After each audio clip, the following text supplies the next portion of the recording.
Thanks, Tatiana. Absolutely wonderful start of a wonderful speech on the Great Wall of China.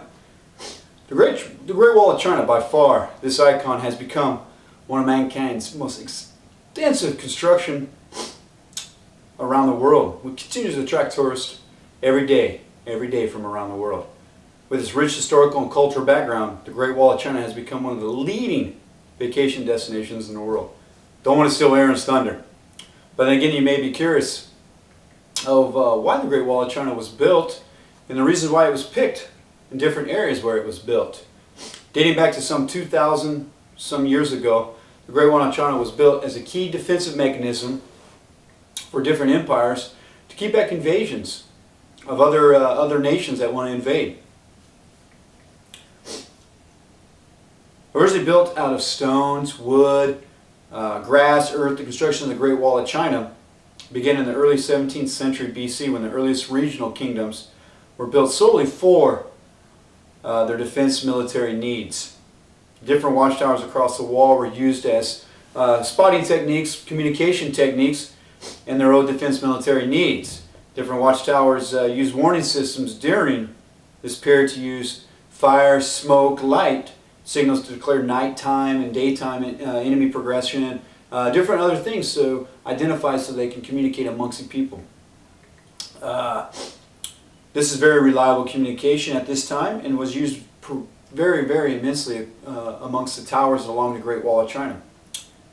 More sections were added to the construction of the wall and different kingdoms flourished. Basically, as more kingdoms became, they would add more wall, more watchtowers, and this was very unique. It was later during the Qing dynasty, construction of the wall, the different kingdoms, that unified China and made the wall a whole entity. The wall was built, repaired, and further renovated to link the older sections which were previously built to the new ones. Over the next 1700 years, the Great Wall of China was enhanced, enlarged, which gradually became world-renowned man-made wonder. Initially, facts about the Great Wall of China, and I'll go on to this towards the end of the speech. During the building of the Great Wall of China, the Chinese were very familiar with the techniques of wall building by the time the spring and autumn period came around, which began around the 8th century BC during the Warring State period. From the 5th century BC, 221. The states of Yunnan and Zhao all constructed very extensive fortifications for their kingdoms, built to withstand the attack of small arms such as swords, spears, arrows, things of that nature, mostly stamping earth and grass, which would actually stop these attacks from foreign invaders. Establishing the Qing dynasty intended to impose centralized rule and prevent the resurgence of feudal lords. He ordered the destruction of the wall section to divide his empire along the former state borders. To protect the empire against intrusion by the Zhang people from the north, he ordered to build a new wall connecting the remaining fortifications along the empire's northern portion of the frontier. Transporting large quantities of material required a large amount of people, land, and work, so he would use the local resources mainly to build his wall. It makes more sense. Stones were used in the mountain, in the various mountain regions and ranges of the Great Wall of China. While rammed earth was used for construction in the plains, there was no surviving historical records indicating the exact length and course of the Qing dynasty walls. Most of the ancient walls have either eroded away or actual weather has pretty much taken them away, and very few sections actually remain today. Later in the Han Sui Northern and the Jin dynasty all repaired, rebuilt, or expanded sections of the Great Wall.